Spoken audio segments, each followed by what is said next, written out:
The wedding hall shimmered beneath crystal chandeliers, but the air was tight enough to choke on. Guests whispered behind jeweled fans as the groom, Calum Darrow, reached into his suit pocket with a cold, rehearsed expression. His bride, Leora Mbeki, stood frozen in her elegant white gown, radiant, hopeful, and completely unaware of the storm about to break. Then he unfolded the papers. A prenuptial agreement. Gasps rippled across the room. Leora's breath trembled as her eyes darted from the document to the man she thought loved her. He spoke softly, but the words cut deep. "It's just a precaution. Sign it, or the wedding ends here." Her heart shattered, but she signed. What Calum never imagined, what no one in that glittering hall knew, was that the very estate surrounding them didn't belong to him, but to the woman he had just humiliated. Before we continue, let me know where you're watching from and what time it is for you. And if you enjoy emotional African folktale dramas, feel free to subscribe to the channel for more powerful stories. Leora had always been taught that silence was a kind of armor. Growing up in a cramped two-room apartment at the edge of Kimbala City, she learned early that life rarely gave warnings before it delivered its blows. Her mother, Abeni, worked tirelessly as a housekeeper, scrubbing floors, polishing antique railings, and tending to a vast estate that glittered like a world entirely separate from their own. Yet despite the exhaustion carved into her mother's palms, Abeni never complained. She would hold little Leora close at night and whisper, "Your worth is not measured by what you have, child, but by who you are." But life's cruelest truth is that even good people carry secrets. When Leora was just 15, her mother collapsed in the grand foyer of the Darrow estate, the very same place where Leora would one day sign a prenup with shaking hands. Doctors claimed it was exhaustion, but the whispers among the staff hinted at something darker. Tension with the estate's powerful owners, arguments overheard, threats exchanged behind closed doors. Before Leora could piece anything together, her mother was gone, taken by a sudden illness that felt too convenient, too silent, too unresolved. For weeks, Leora drifted through life like a ghost, numb and directionless. But one rainy afternoon, a sharply dressed man appeared at her doorstep, an older black gentleman with silver hair and eyes that held both sorrow and urgency. He introduced himself as Kato Mirembe, the personal lawyer of a man named Elias Warren. Leora had never heard the name before. The lawyer stepped inside, removed his hat respectfully, and revealed a truth that seemed too heavy for her young shoulders. Her mother had been the caretaker, confidant, and according to a sealed document, the secretly acknowledged heir of Elias Warren, the original owner of the massive estate her mother worked in. Elias had no wife, no children, and no trusted family. His only real bond in life was with Abeni, who had cared for him in his final years with loyalty, dignity, and compassion. Grateful and aware of his impending death, he willed everything to her: the entire estate, the surrounding lands, the investments tied to the property, even the staff protections. Abeni never told anyone, not even Leora. Perhaps she feared the consequences, or perhaps she believed she wasn't worthy. Kato explained that the estate was held in trust for Leora until she turned 18, and so, on her 18th birthday, in a quiet, private meeting, Leora signed the papers that legally transferred everything into her name. She had walked out of that meeting feeling as though the world had lost its gravitational pull. She owned an empire, yet she lived in a rented room with peeling paint. She had money enough to silence the world, yet she still worked part-time jobs to pay basic bills because she could not bring herself to touch wealth soaked in grief. But secrets grow heavy, and hers was heavier than most. She visited the estate only twice after inheriting it, once to see where her mother spent her days, once to stand alone in the garden she'd swept as a child. Each time, the walls seemed to stare at her, waiting for her to claim them. But she couldn't, not yet. So she quietly instructed Kato to keep everything discreet. The property continued operating under trusted management. The staff were paid. Repairs were made, but her name remained hidden, as if tucked between the pages of a book no one dared open. Leora wanted a life built on love, not money. A life where someone chose her for her heart, not her inheritance. Years later, when she met Calem Darrow, charming, confident, with a smile that felt like sunlight breaking through winter clouds, she thought she had found that love. They met at a charity outreach where she was volunteering as a youth mentor. Calem seemed captivated by her humility, her quiet strength. He said she was unlike anyone he had ever met, and she believed him. They spent long nights talking about dreams, about building a life together. He told her he loved her because she saw the world in ways he never had. She told him she loved him because he made her feel safe again. But she never told him about the estate. And Calem never told her how much his family disapproved of her. To them, she was a nobody, an orphan, a girl with no pedigree, no visible wealth, no connections worthy of the Darrow name. His mother, Isolde Darrow, made her disdain painfully clear the first time they met. She looked Leora up and down as though evaluating an item at an auction, and her expression made it clear the item failed inspection. "This family has standards," Isolde had said sharply as soon as Calem left the room, her voice echoing through the marble hall. "You can't love my son into greatness, and we won't allow him to marry a liability." Leora swallowed the pain that day. She had been swallowing it ever since. The pressure didn't stop. Isolde lectured Calem daily, reminding him of what he stood to lose. "You will sign a prenup," she insisted. "If she truly loves you, she will have no reason to refuse." "I do." Calem wasn't blind to his mother's manipulation, but he had internalized enough of her fears to believe in the prenup, and slowly, under the weight of family expectations, he changed. His laughter faded, his warmth dimmed. The man Leora fell in love with became someone cautious, guarded, unsure. Still, she believed in him. She believed love could survive pressure. Until the moment he handed her the papers on their wedding day. In that moment, her world split open. What Calem never knew, what he could never imagine, was that the prenup he forced on her was meaningless. Because nothing in this estate belonged to him. It belonged to the woman he thought needed protection from greed. And the worst part? Leora still loved him. But love built on broken trust always trembles. Calem Darrow grew up in a world where wealth was not just comfort, it was identity. From the moment he could walk, his mother, Isolde, drilled into him that the Darrow legacy was sacred. "We are not like other families," she often said. "We do not mix with people who bring nothing to the table." Every room in the Darrow mansion echoed with that same doctrine. Legacy, purity, control. Calem internalized it over the years, even when he tried to convince himself he didn't. It lingered beneath his skin like a second heartbeat. When he met Leora, something in him shifted. She wasn't like the polished socialites his mother paraded around him. She had warmth, a quiet confidence. She listened in a way no one else ever did. For the first time, Calem felt seen not as an heir, not as an asset, but as a man. He fell for her honesty, her strength, her softness. But falling in love with her meant inviting battle. The moment Isolde found out, the storm began. "What do you know about her?" Isolde demanded one night, pacing the living room with tension so thick it vibrated through the walls. "I know enough," Calem answered. "Enough for what? A fling? An experiment? Certainly not marriage. She makes me happy, mother." Isolde scoffed. "Happiness doesn't last. Wealth does. And I will not allow you to sacrifice generations of family stability for a girl with no background." Calem clenched his jaw, his hands curling into fists. "This isn't about money. It's about who I want to spend my life with." "That's exactly why money matters," she shot back. "What do you think happens when someone with nothing marries someone with everything? They drain you. They leech off you. They pull you down into their chaos." "Leora isn't like that," he insisted, but his voice wavered. Isolde's eyes sharpened, catching the crack in his certainty. She stepped closer, lowering her voice. "You think you're the first Darrow man to fall for a sweet face? This family has rules for a reason. If she truly loves you, she will sign a prenup. If she refuses, that tells you everything." He wanted to argue. He wanted to defend Leora with all the conviction she deserved.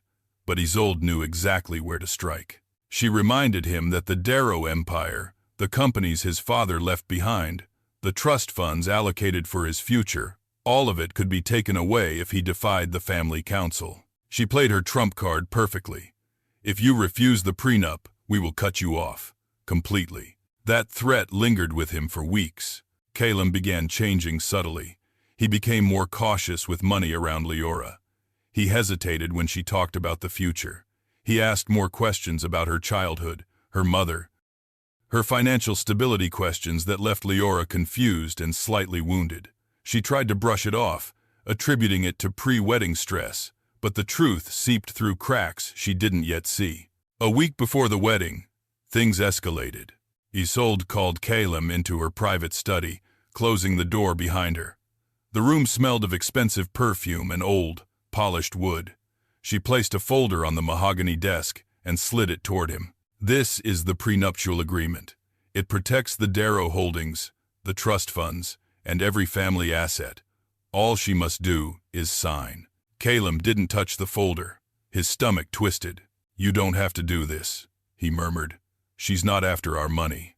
Isolde's voice softened in a dangerous, motherly way. Calum, darling, I'm doing this to protect you. You may trust her heart, but you cannot trust the unpredictability of life. People change. Marriages fail. Accidents happen. Divorce courts get ugly. This prenup protects both of you, especially you. He exhaled heavily. I don't want her to think I don't trust her. If she loves you, she'll understand. A pause.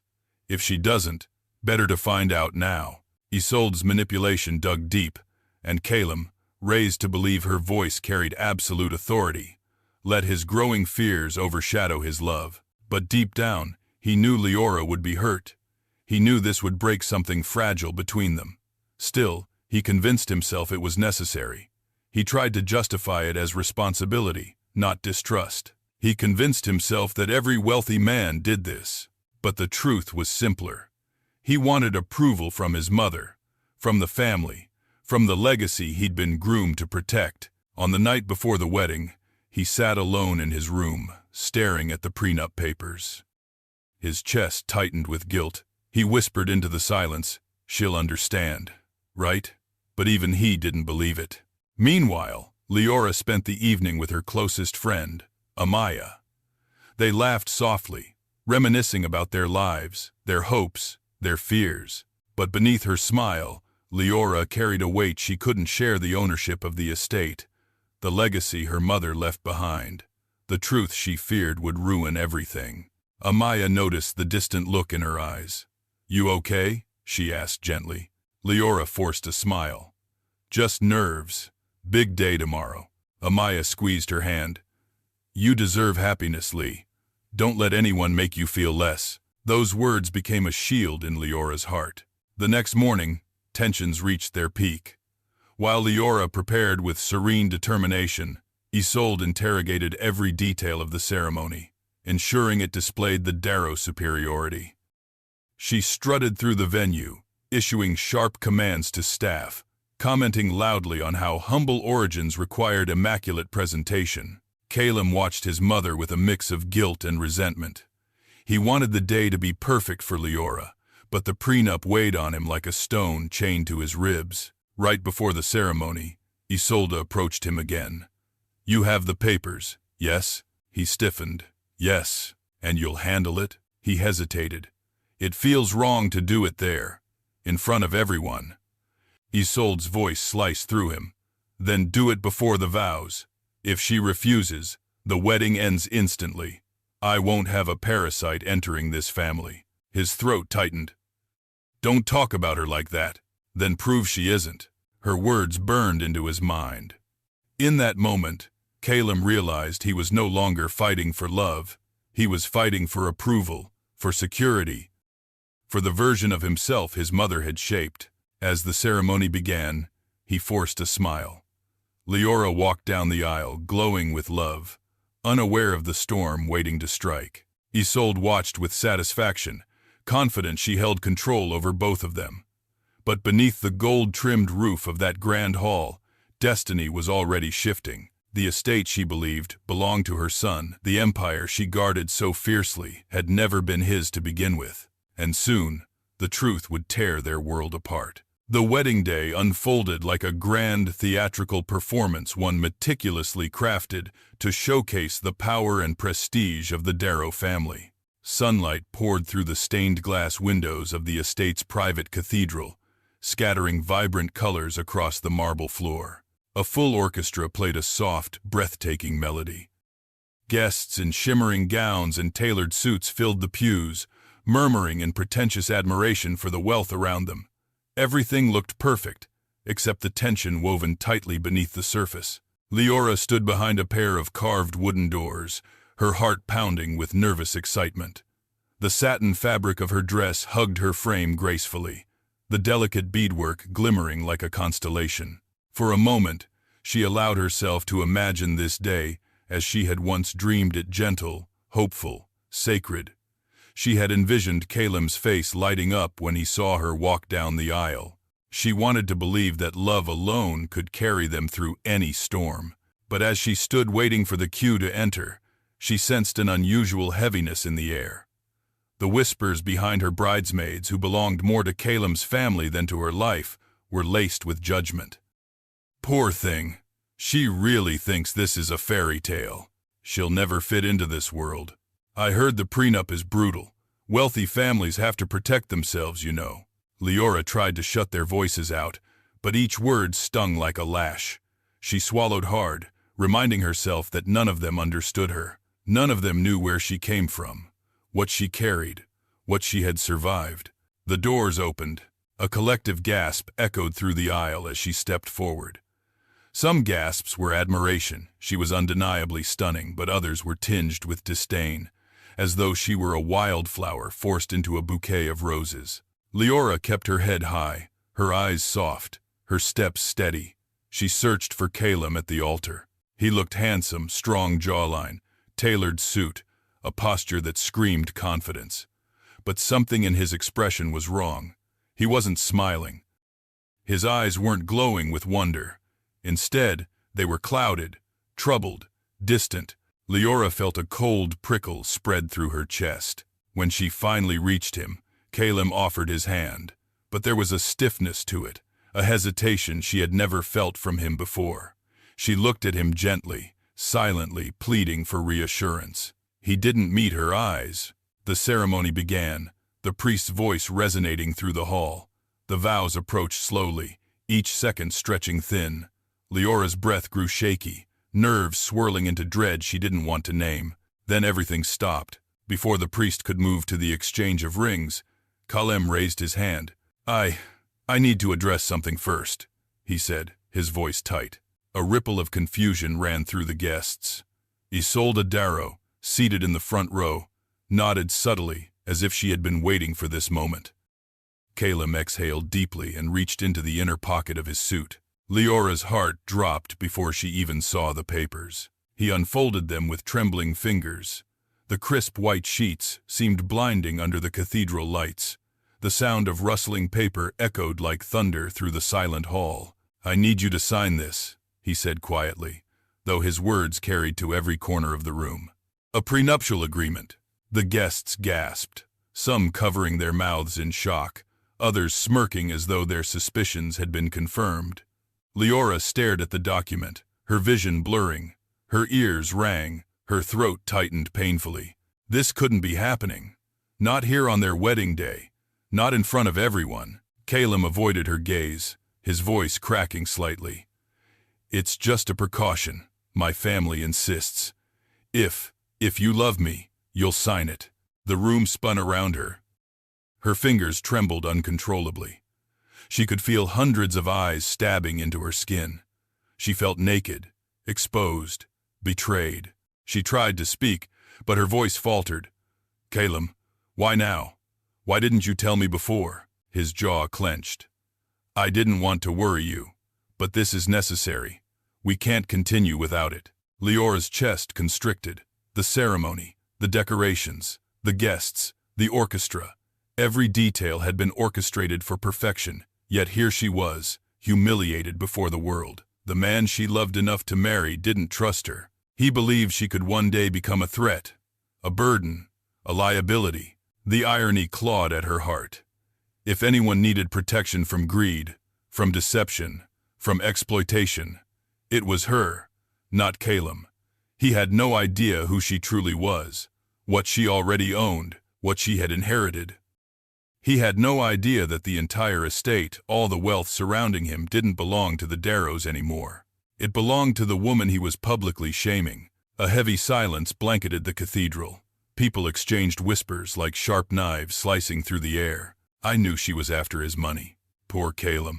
He needs to be careful. She should be grateful he even considered marrying her. Every word sank into Leora's skin, burning her from the inside out. Caleb's mother looked triumphant. She sat with her back straight, chin high, lips curled into a satisfied smirk, as though the humiliation of another human being was a family tradition worth celebrating. Leora took the pen with trembling hands. She could have refused. She could have walked away, watched the Darrow dynasty crumble under the weight of their own arrogance. She could have revealed everything, ended the story before it even began.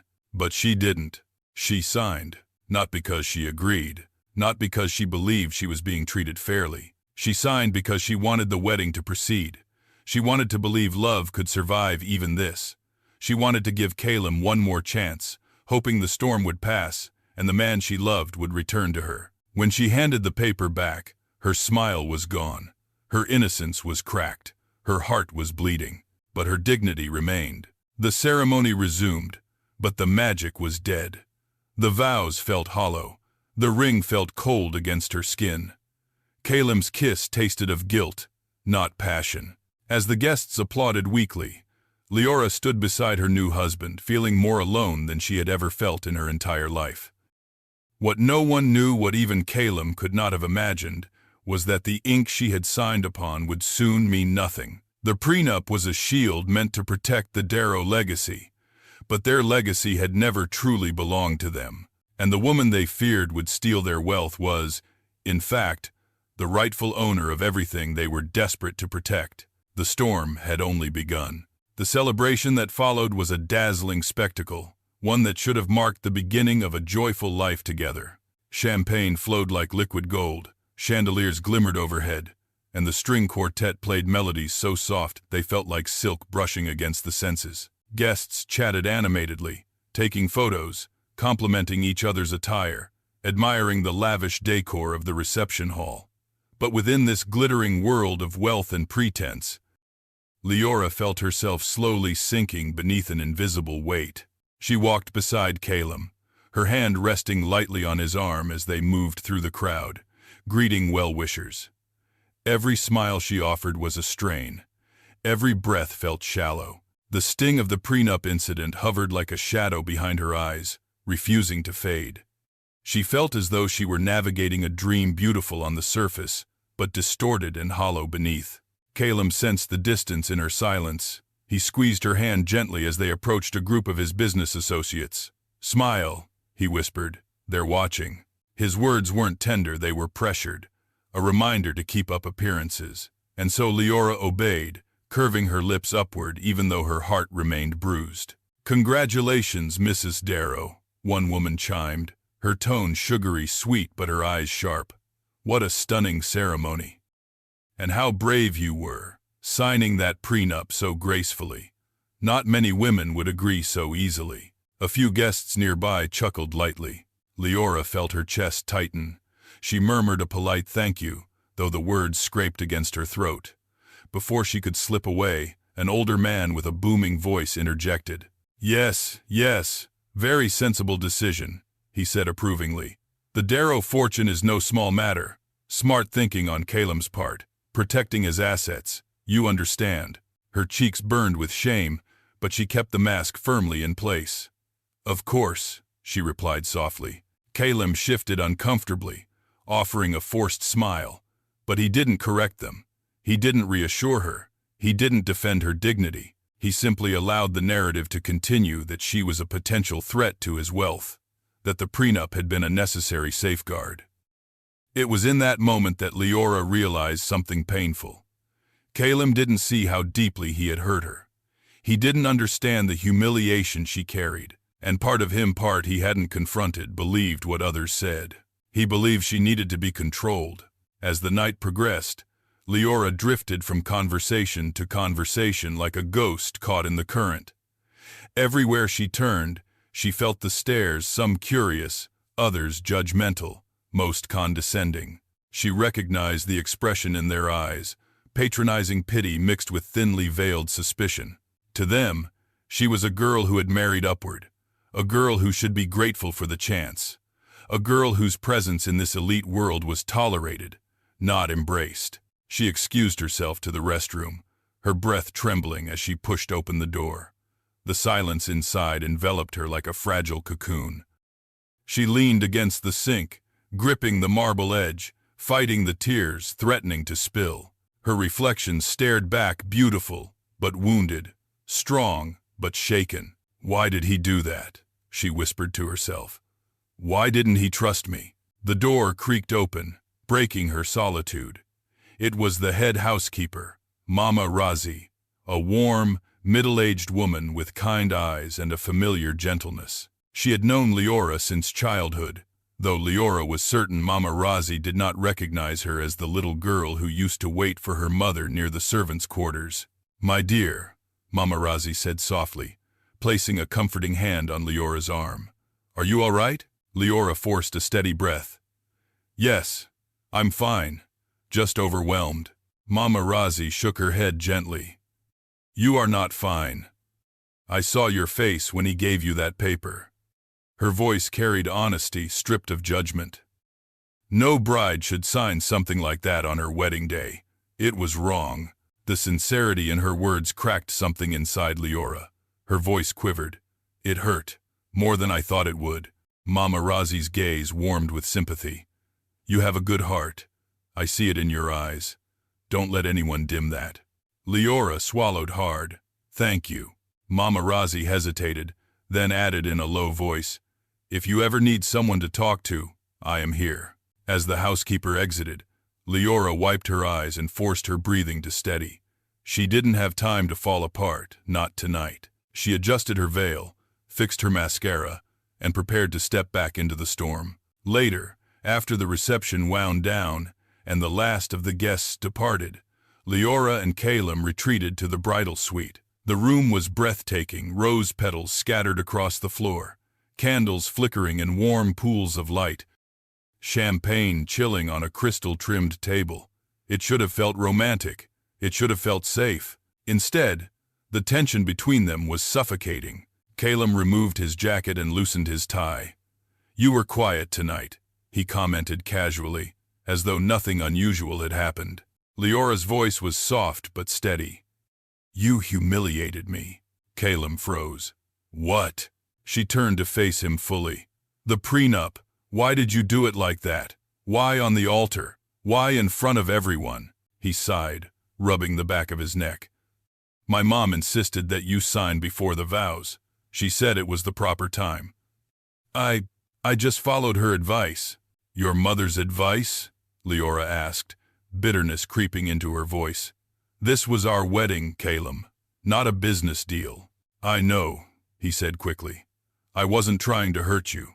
You signed it anyway, so I thought. Because I didn't want to ruin the wedding." Her chest trembled, "But that doesn't mean I wasn't hurt." He walked toward her, reaching for her hands, but she stepped back. "Leora, I love you," he insisted. "This was just precaution. You know my family's situation. You know how my mother worries about appearances and what about your worries?" she interrupted. "Do you trust me? Or do you think I'm here to take something from you?" His silence was the answer, a silence that cut deeper than any accusation. Leora turned away, her chin trembling. "I trusted you, completely. But today, you didn't stand with me. You didn't protect me." Caleb exhaled shakily. "I'm trying, Leora. You have to understand my family is complicated. There are expectations, responsibilities.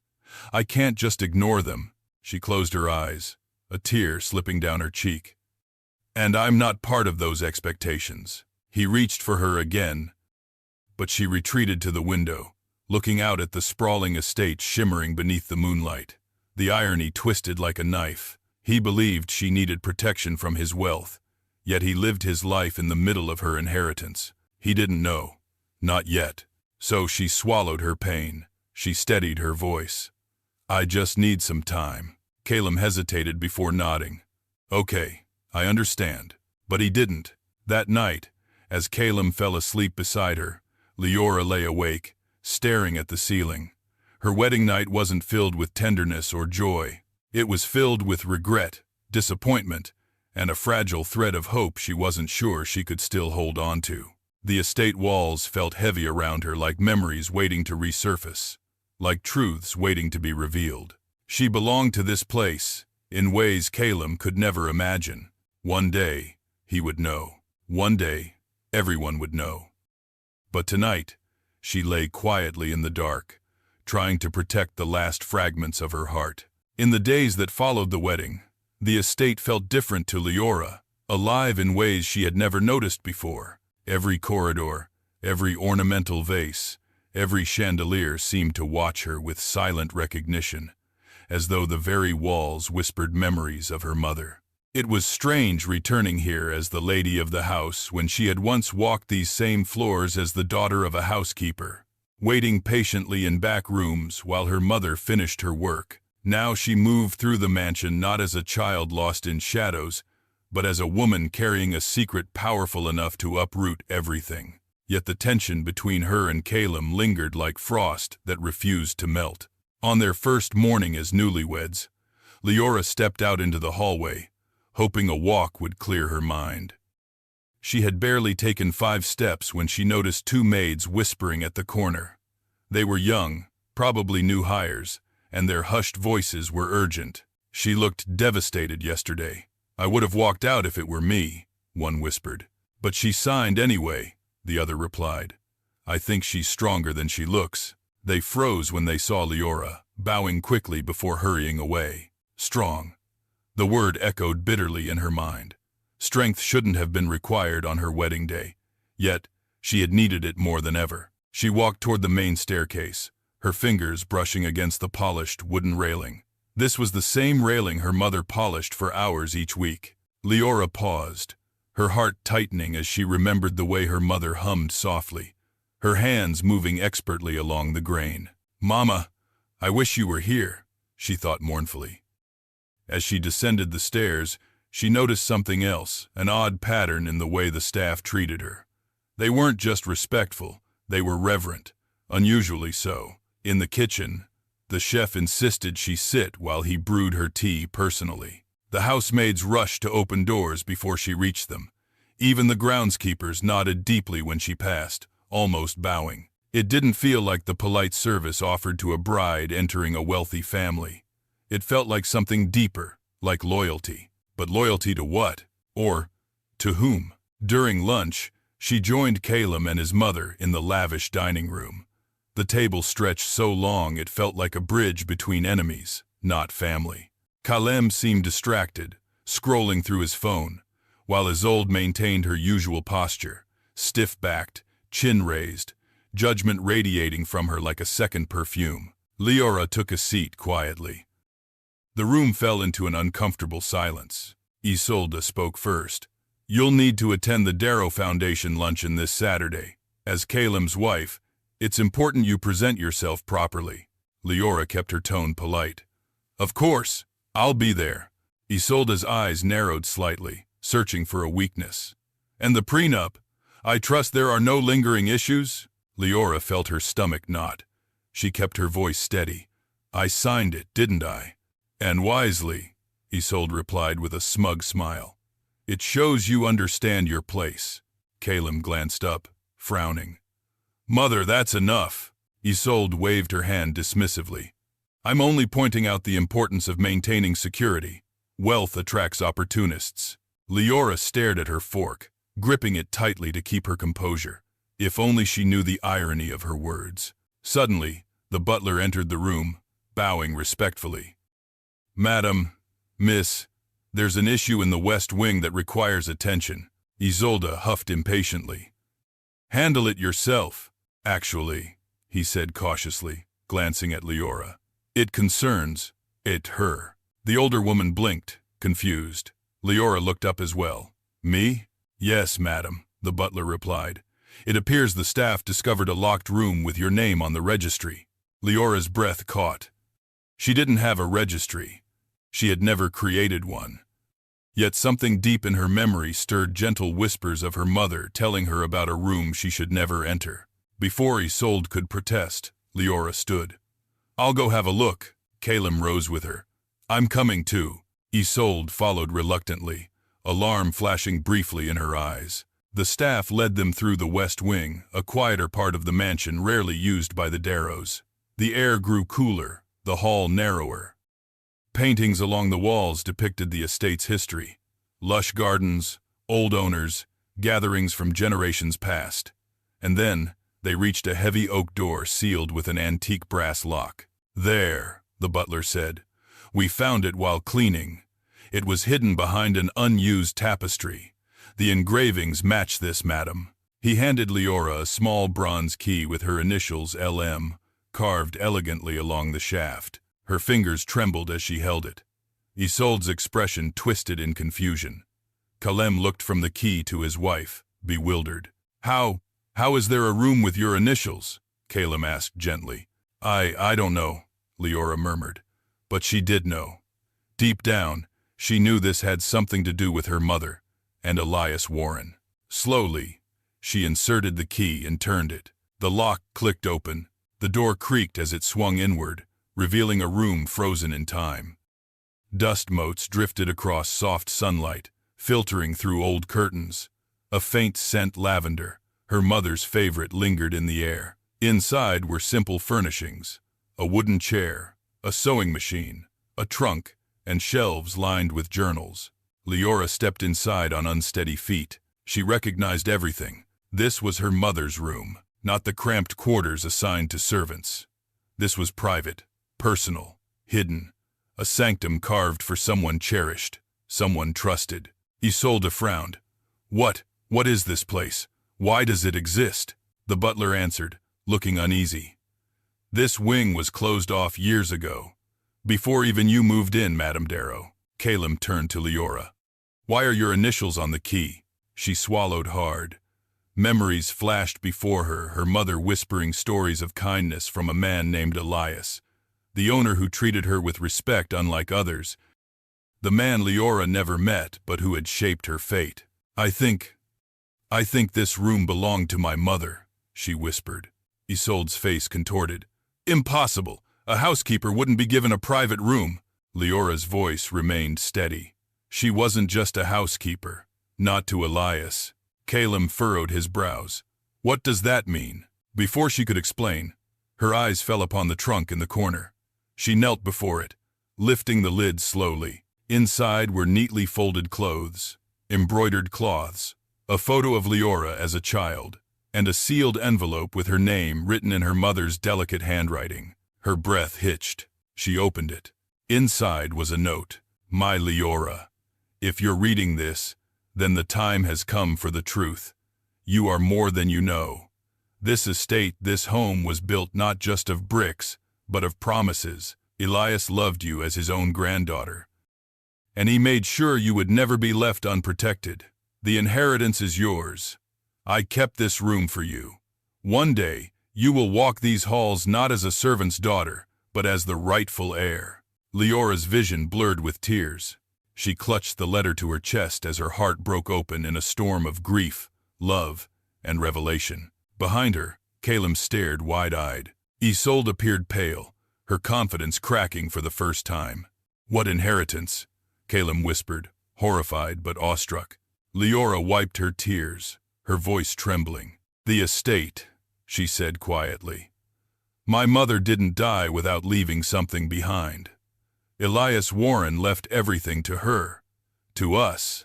The room fell silent. The truth had begun its ascent from the shadows. But this was only the beginning. The days after discovering her mother's secret room unfolded like a slow-moving storm, building tension with every hour. Leora felt as if she were living in a house full of echoes, echoes of her mother's footsteps, her soft singing, her whispered warnings. Each time she passed the West Wing, she felt drawn back to that hidden room, the place her mother had preserved like a time capsule waiting to be opened. And the more she explored its contents, the clearer everything became. Her life had never been as small or insignificant as the Darrows believed. But with truth came responsibility, and with responsibility came danger. Caleb had barely spoken since they uncovered the room.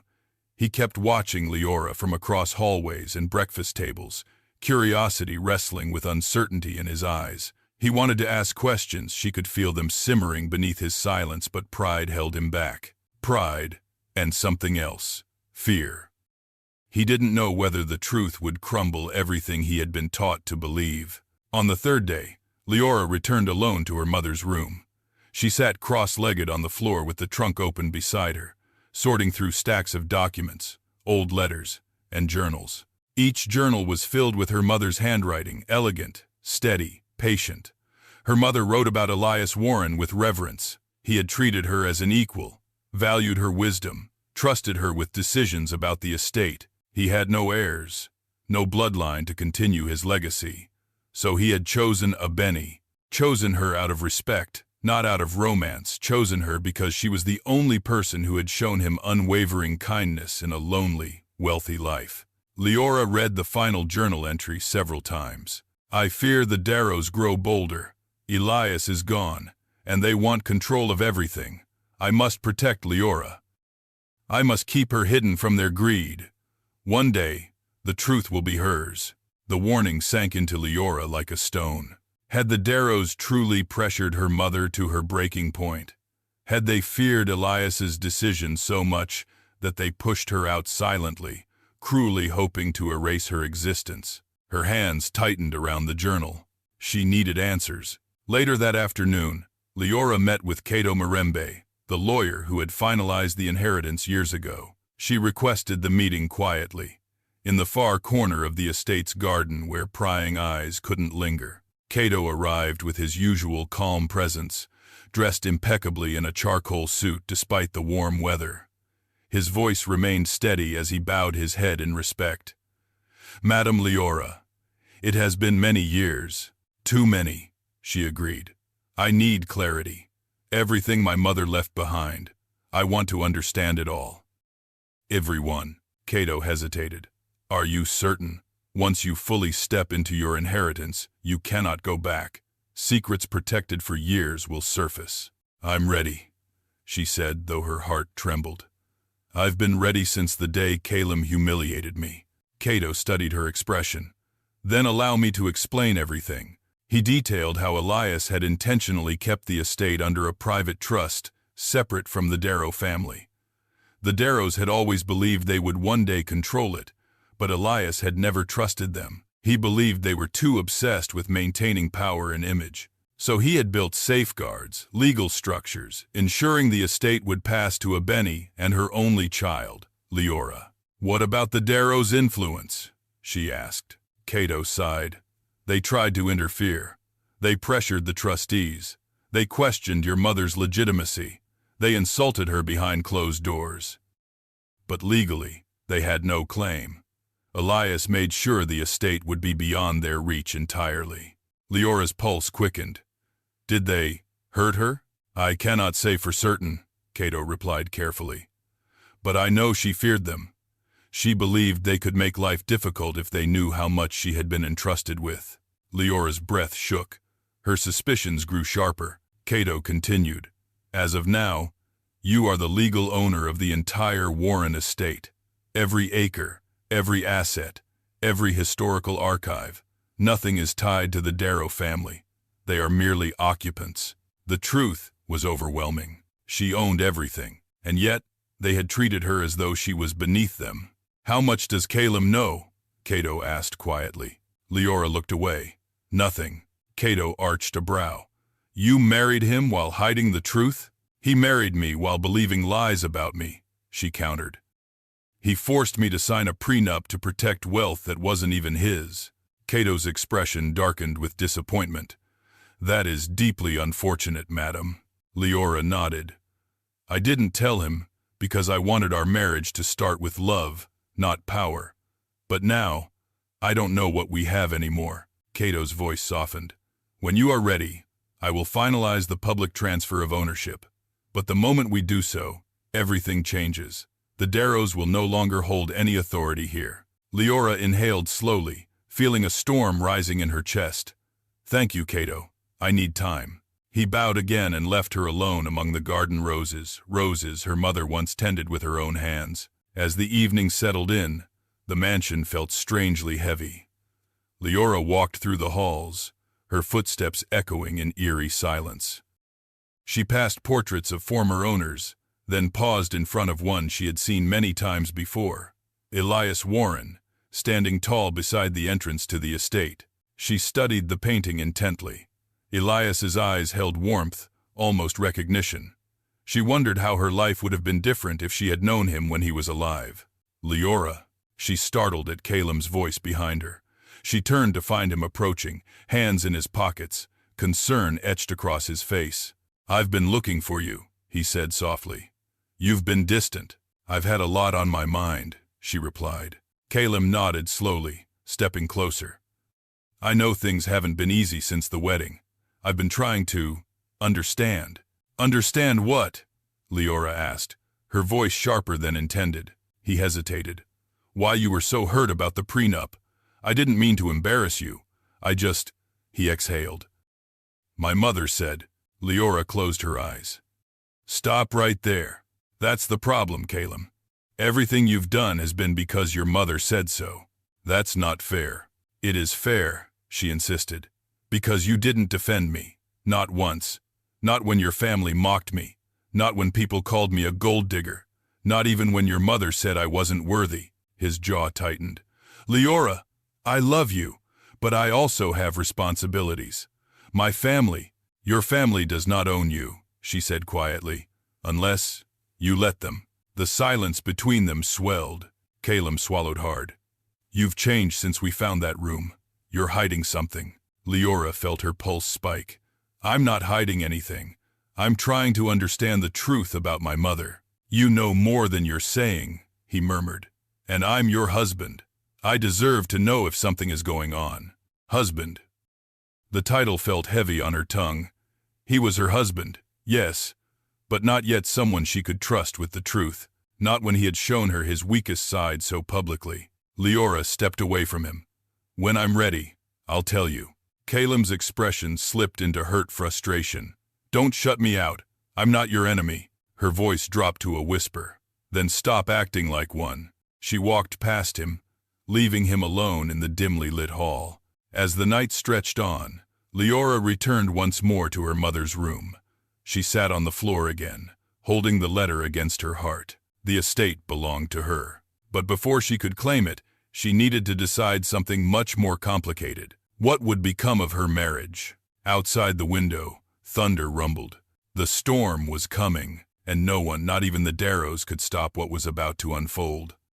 The mansion always had a quiet hum, distant footsteps, murmured conversations among staff, the faint clinking of china from the kitchens, but over the following days, that hum shifted into something sharper. There was a subtle tension rising inside the walls, as if the estate itself sensed a secret stirring beneath its floors. Calem felt it too. He found himself walking hallways he once ignored, noticing glances he had never paid attention to, catching whispers that seemed to stop the moment he approached. Everywhere he went, the staff behaved differently around Leora. They greeted her with unusual warmth, almost reverence. When she entered a room, they straightened their backs. When she spoke, their eyes softened with an unexpected familiarity. It ate at him in a way he couldn't explain. One morning, Calem stood at the kitchen entrance, observing quietly as Leora chatted with the chef. She was laughing, a small, soft laugh he had heard less and less lately. The chef beamed at her like a proud uncle. A housemaid placed a warm shawl over Leora's shoulders before she stepped out onto the terrace, fussing over her with genuine concern. Calem frowned. Why were they treating her like someone important? More important than him? He stepped into the kitchen. The staff immediately straightened, their smiles fading into polite neutrality. He wasn't sure which bothered him more, their respect for Leora or the distance they showed him. "Is something going on?" Caleb asked, crossing his arms. The chef froze. "Sir, you've all been attentive to my wife." The maids exchanged glances. No one spoke. Caleb's tone hardened. "If there's something I should know, say it." Mama Razi, the head housekeeper, stepped forward carefully. "We are simply showing her the respect she deserves." I won. His jaw tightened. "Because she's my wife?" Mama Razi hesitated. "Because of who she is." He narrowed his eyes. "And who, exactly, do you think she is?" Before she could reply, Leora re-entered the kitchen through the terrace door. "Is everything okay?" Kalem straightened, forcing a smile. "Yes, just asking a question." But Leora sensed the stiffness in the room. She glanced at the staff. They lowered their heads respectfully and dispersed. When they were alone, Caleb asked, "Why do they treat you like that?" "I don't know," Leora said gently, though guilt tugged inside her. "Maybe because I'm new. That's not it." His voice was quiet, troubled. "It's like they already know you." Her breath hitched. She managed a soft, controlled tone. "Caleb, they're just being kind." He studied her. His gaze was sharp enough to see through lies, but not deep enough to understand the truth. "Ever since we found that room," he said, "you've been different, holding things back, avoiding me." "Because I'm processing everything," she whispered. He stepped closer. "Then let me in. Whatever you found out, I want to help." But he didn't know the weight of what he was asking. Leora gently stepped back. "I'm not ready yet." Kalem swallowed his frustration. "You're my wife. I deserve the truth." She stiffened. "You also believed I'd betray you for money." He flinched. "Leora, trust is earned, Caleb." Her voice was soft but unyielding. "And you broke it." He opened his mouth to argue, but the words died on his tongue. She wasn't wrong. Later that afternoon, Caleb retreated to his father's old study, a place filled with leather-bound books, mahogany shelves, and the faint smell of old tobacco. He sat heavily in the chair behind the desk, rubbing his temples. His mind wouldn't stop racing. He thought back to the discovering of the room. The key, the initials, Leora's tears as she read her mother's letter. What did all of it mean? He reached for his phone, scrolling through contacts until he found a number. He hesitated, then dialed. "Mother," he said when Isolde answered. "We need to talk." Isolde arrived an hour later, sweeping into the study with her usual regal composure. She took one look at Caleb's face and frowned. "What's wrong?" Caleb didn't mince words. "The room we found. It belonged to Leora's mother." "So?" she snapped. "Servants had rooms. What of it?" "This one wasn't a servant's room." He leaned forward. "It had personal belongings, journals, letters, and—" Isolde's voice sharpened. "And what?" Caleb hesitated. "It looked like Elias Warren held her in high regard, much higher than we knew." Isolde's expression flickered. Something dark crossing her eyes. Elias was eccentric. He showed inappropriate favoritism to that woman. Everyone knew that. Caleb looked up sharply. "What do you mean, inappropriate?" "Nothing," Isolde said quickly. "Just that he trusted her more than he should have." "Mother," Caleb's voice lowered dangerously. "What aren't you telling me?" She crossed her arms defensively. "Whatever he gave her, it was symbolic. Don't overthink it." Caleb stared at her. For the first time in his life, he saw cracks in his mother's facade. Something she was hiding. He didn't push further, but doubt began wrapping itself around his heart like thick vines. Later that evening, he went searching for Leora again. He found her in the courtyard, reading through another of her mother's journals. Moonlight fell over her gently, turning the pages silver. Her expression was soft, sad, but determined. He watched her for a moment, feeling something twist painfully inside him. He remembered the first time he saw her braids falling loosely over her shoulders, her smile shy but warm. She had captivated him instantly, not because she was wealthy, not because she came from a prestigious background, but because she felt genuine. He once told himself he would give her the world. Yet here he was, scrambling to understand the world she came from. He approached quietly. Leora. She closed the journal gently and looked up at him. "Can we talk?" he asked, his voice low. She nodded, but her guard was still up. Caleb sat beside her on the stone bench. For a long moment, neither spoke. The fountain nearby trickled softly, filling the silence between them like an unspoken truth. Finally, he said, "I feel like I'm losing you." Her breath caught. "Caleb, I know I hurt you," he continued, voice cracking. "I know I should have protected you.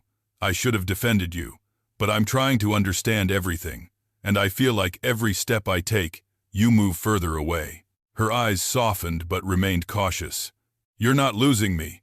I'm just rebuilding myself." After what happened, Caleb lifted his eyes to hers. "If there's something I need to know, something important, please tell me." Leora hesitated, gripping the journal tightly. The night breeze carried the scent of roses, the same flowers her mother once tended.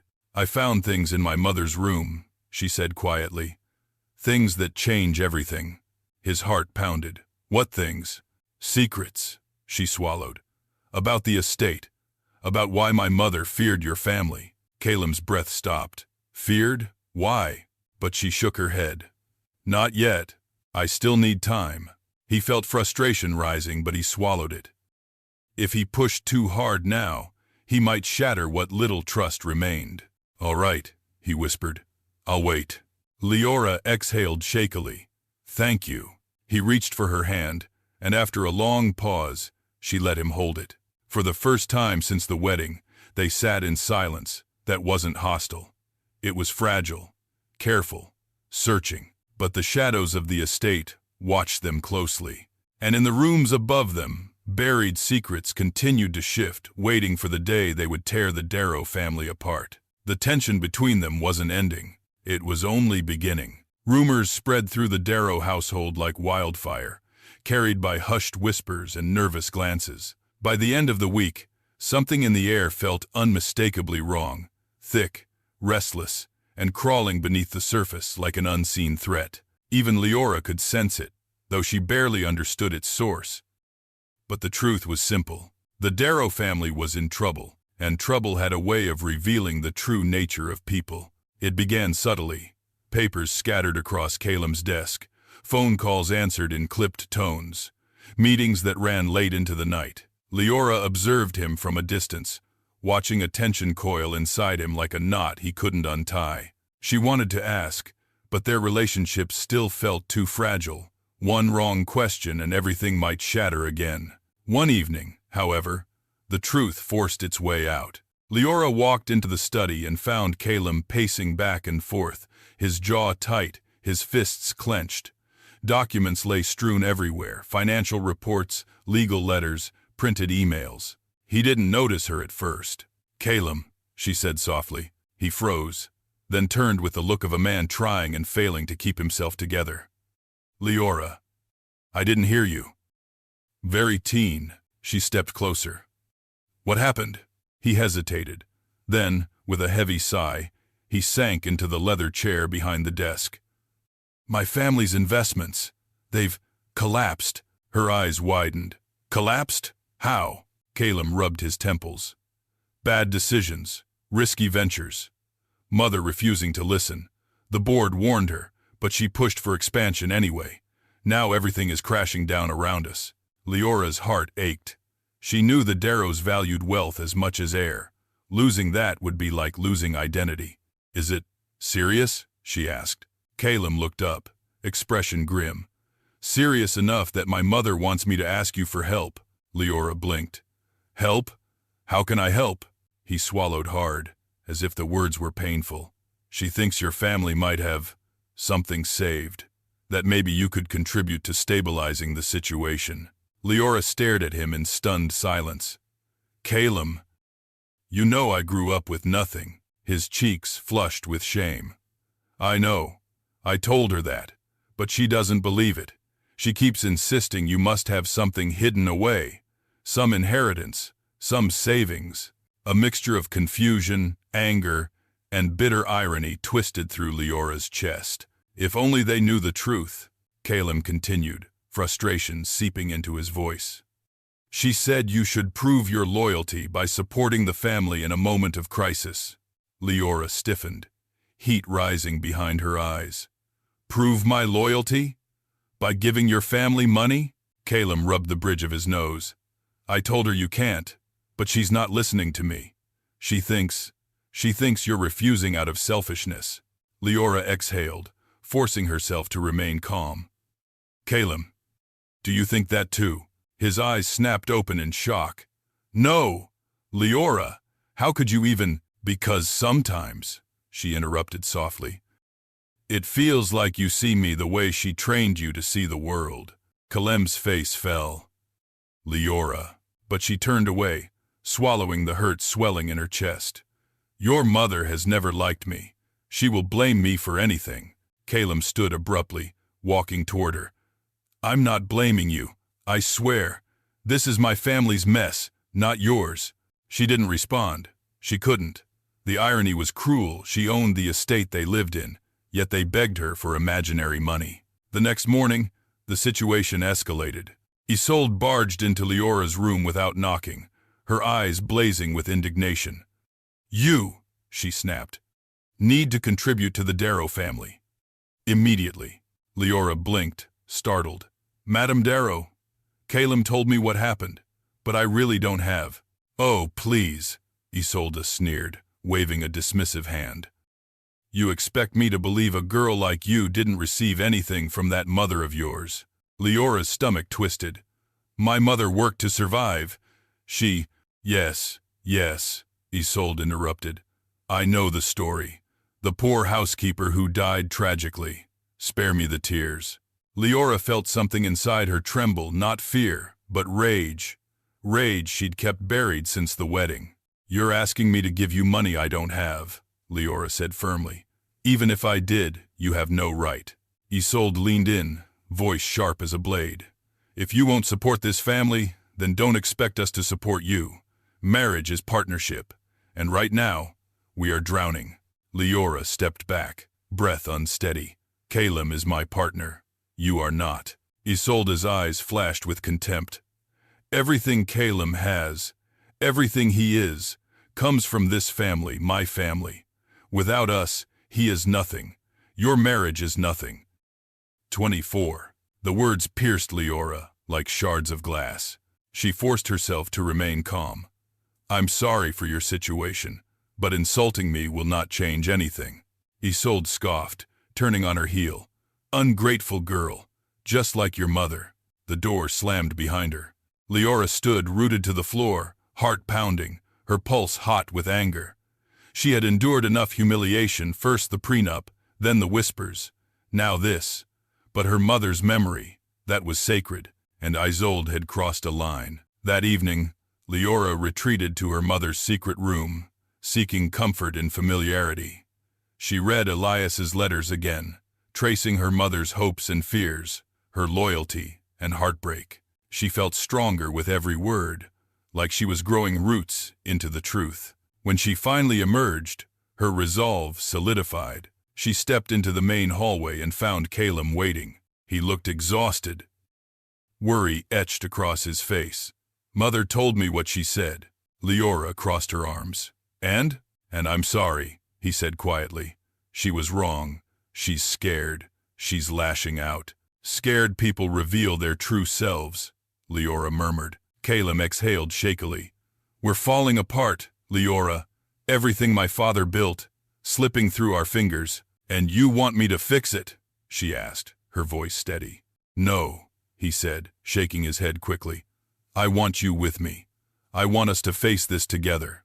Her heart cracked at the sincerity in his voice, but pain still weighed heavy between them. Caleb, she whispered, if I tell you something big, will you listen? Really listen? He stepped forward, his eyes locked onto hers. Yes, but she hesitated. This wasn't the right moment. Not yet. Instead, she reached for his hand, holding it gently. I'm here. I'm not abandoning you. But I need space to understand everything before I make any decisions. He nodded, swallowing hard. I'll wait. But behind his eyes, doubt still flickered like a trembling candle. And as Leora walked away, She knew the truth was no longer something she could keep hidden much longer. The Darrow family was spiraling. The estate was watching. The staff knew more than they let on. And soon, the storm would break wide open. The following days felt like walking through a minefield, quiet at first glance, but trembling beneath the surface with the threat of explosions. The estate had always been vast, beautiful, and meticulously organized, but now it carried a strange weight, as though every hallway held a secret waiting to burst free. Leora felt it constantly. Whispers followed her. Staff members exchanged anxious glances. Even the air felt tight, charged with anticipation. But the truth didn't fully materialize until one rainy afternoon. Leora had been sorting through her mother's belongings in the hidden room again, sitting across from the old trunk filled with journals, letters, and documents. She'd read each one carefully, but every time she thought she'd reached the end of the mystery, a new layer revealed itself. Now, something pressed at her, an instinct she couldn't ignore. She noticed one journal she hadn't opened before, a thin, leather-bound book tucked beneath a stack of linens. The cover felt worn beneath her fingers. When she opened it, the first page revealed a date 1 week before her mother died. Her hands trembled as she read the words written in her mother's careful, emotional script. "I fear the Darrows have found out more than they should. Elias's final will has been activated, and someone informed them that he left everything to me. They confronted me yesterday. They threatened me. They said I was stealing from them even though they know the truth." Leora gasped, heart pounding. Threatened. Her mother had been threatened. The entry continued. "I don't know what they are capable of. They are desperate. They have controlled this estate for so long, they cannot bear to lose it. Kalem's father tried to calm the situation, but his wife is relentless. I fear what she might do. For the first time, I worry for my safety, and for Leora's future." A lump formed in Leora's throat so large she struggled to breathe. Tears blurred her vision. She kept reading. "If something happens to me, it won't be an accident. Leora must know the truth, even if she learns it later. I pray she finds the strength to claim what is hers." Leora shut the journal, her entire body trembling. Her mother hadn't just died. She had been terrified, pushed to the brink by the Darrows, attacked by their greed, suffocated by their desperation. Whether or not they harmed her directly, they had certainly driven her to exhaustion, fear, and collapse. A surge of emotion crashed through Leora. Grief, rage, betrayal, heartbreak. It pulsed through her veins like fire, burning away any lingering hesitation. The truth demanded to be revealed, but not without the remaining pieces of the puzzle. She needed proof. As she wiped away her tears, Mama Razi suddenly appeared at the door. The housekeeper's face softened when she saw Leora in distress. "Child, you found her words, didn't you?" Leora looked up, startled. "You knew?" Mama Razi stepped inside slowly, her hands wringing nervously. "I didn't know what exactly she wrote, but I knew your mother was scared. We all saw it. The way Madame Darrow cornered her. The way she questioned her loyalty every day." Leora's voice quivered. "And no one helped her?" Mama Razi lowered her eyes, guilt lurking in their depths. "We were servants, and the Darrows were powerful. Speaking out would have meant losing our jobs or worse." Leora exhaled shakily, understanding yet still wounded. "My mother trusted you." "I know," Mama Razi whispered, "and I failed her. But let me help you now." Leora nodded, her breathing steadying. She needed allies now more than ever. Mama Razi continued. "There's something else your mother left behind. In her last weeks, she asked me to hold onto a box for you." Leora blinked. "A box?" Mama Razi beckoned her to follow. They walked through narrow halls, passing a corridor used only by staff. Mama Razi entered a small storage room and began moving old crates. Behind them was a locked drawer. She took out a key hidden inside her apron's lining and opened it. Inside was a small, intricately carved wooden box. This, Mama Razi said, was her last request to keep safe. Leora held her breath as she opened the box. Inside were several documents, sealed photographs, and a flash drive. She lifted one of the papers. It was a legal document stamped with Elias Warren's signature and seal. It stated, "Transfer of ownership of the Warren estate to Abeni Mbeki, and subsequently to her daughter, Leora Mbeki." Another document revealed bank account information and trust fund details, all under her mother's and her own name. The last item was a photograph. Leora's breath hitched when she saw it. Her mother stood beside Elias Warren, smiling. She had never seen this photo before.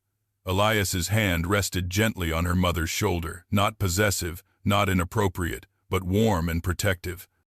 Behind them was a handwritten note. "To my dear Leora, your mother's kindness saved my life. I leave this world knowing she will guide you through yours. This estate is your inheritance, not the Darrow's legacy. Remember that." A sob escaped Leora's throat. Her mother hadn't been a servant in the way the Darrows twisted the narrative. She had been trusted, valued, and loved in a way that transcended blood. Elias Warren had chosen her mother because he saw her goodness. He had chosen Leora because he believed she deserved a future better than the one the Darrows could ever offer. With trembling hands, Leora closed the box. "I need to show this to the lawyer," she said quietly. Mama Razi nodded. "He's waiting for your word." Leora turned to leave but paused. "Mama Razi, thank you for keeping this safe." The older woman's eyes filled with tears. "Your mother saved my job many times. I owed her that much." Leora returned to the main hall, her heart a storm of emotions. She clutched the box tightly, feeling its weight like the gravity of destiny itself. This wasn't just about inheritance anymore. This was about justice, about her mother's truth, her dignity, her legacy. But as she approached the staircase, she spotted Calem's voice echoing from his father's study. The door was ajar, and curiosity pulled her closer. Calem stood inside, speaking urgently on the phone. She could only hear part of his words, but it was enough to reveal his turmoil. "I don't know what's happening. She knows something. The staff are acting strange. I feel like I'm being shut out of my own home." A pause. "No, Mother. I didn't say she's dangerous. I need to understand her. Something's going on and she won't tell me." Another pause. His voice cracked slightly. "She's my wife. I love her, but I don't know how to fix this if she doesn't trust me." Leora closed her eyes, her heart aching. She wanted to step in, to tell him everything. But she couldn't, not yet. The truth was too big, too explosive. She needed to reveal it on her terms, not driven by panic or pressure. She stepped back quietly, unnoticed, and retreated to her mother's room once more. The truth was now fully in her hands. The next step would change everything for her, for Calem, and for the Darrow legacy. One thing was certain: the days of hiding were coming to an end. The truth was rising like a tide that could no longer be held back, and soon, everyone, especially the Darrows, would be forced to face it. The Darrow family estate was known for its grandeur, towering archways, marble floors polished to a moonlit sheen, ornate chandeliers dripping with crystal. But beneath all of its elegance lay a history built on entitlement, pride, and a relentless obsession with status. These walls had witnessed countless celebrations, but none as explosive as the one about to unfold. It happened on a Saturday evening, during one of the Darrow family's largest gatherings of the year, the annual legacy dinner, a tradition Isolde Darrow cherished almost as much as her reputation. The event was meant to honor the family name, flaunt their influence, and quietly remind the city of their unshakable status. This year, however, the cracks in that facade were beginning to show. Financial troubles pressed upon every corner of the mansion. Whispers about the Darrow downfall were spreading in elite circles, and Isolde, desperate to maintain appearances, pushed the dinner forward with even greater extravagance: massive floral arrangements, rare wines, meticulously plated cuisine, all paid for with money she didn't have.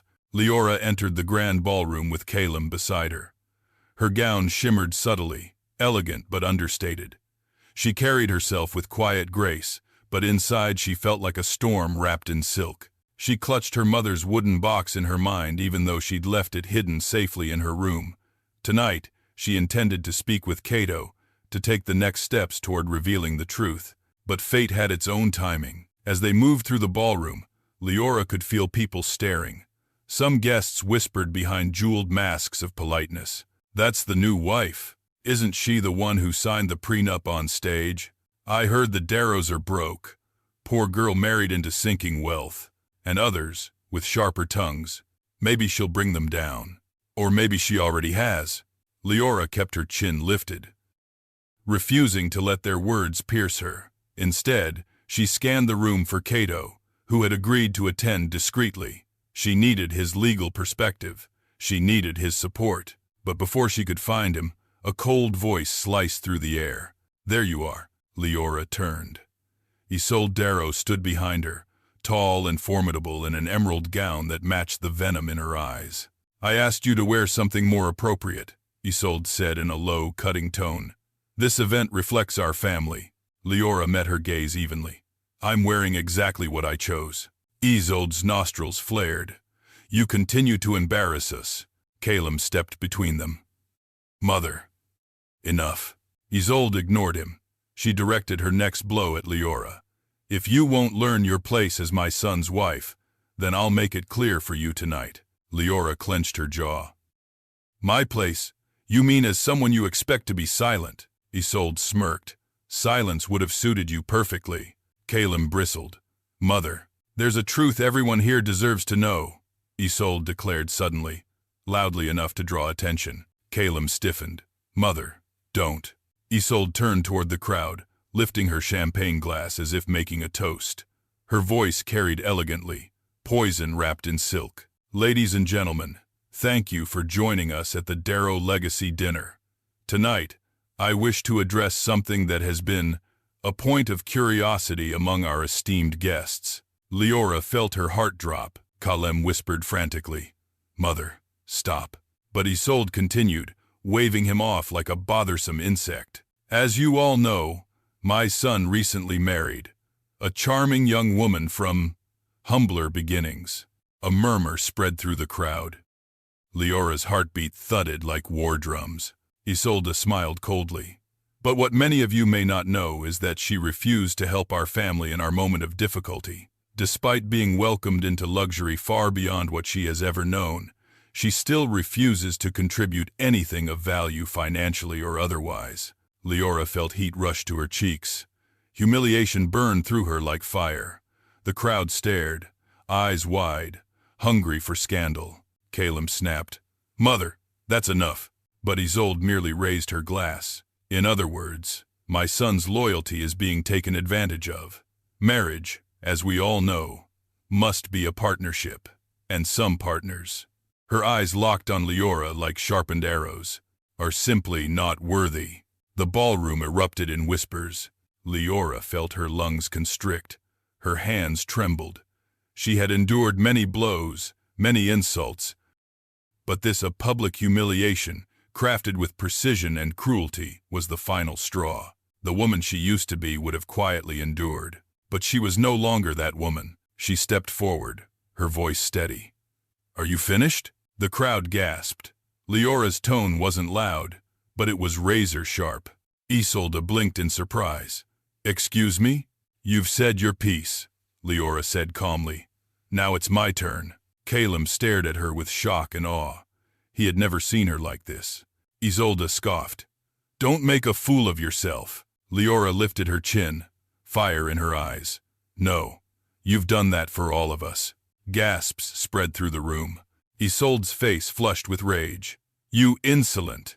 You humiliated me on my wedding day," Leora said, voice trembling but strong. "You forced your son to give me a prenup in front of hundreds of people. You insulted my mother, who is not here to defend herself. And now you shame me in front of your guests to hide the fact that your family's finances are collapsing." The guests went silent. Leora continued, her voice steady and resonant.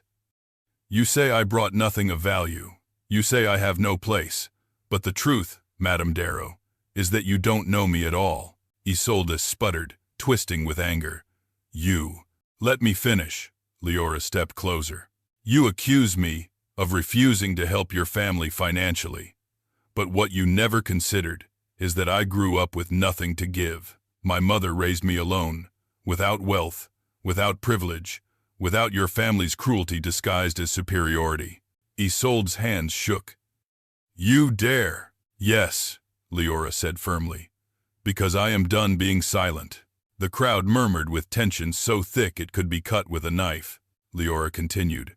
You say I'm not worthy. But the truth is, none of this wealth you cling to belongs to you. It never did.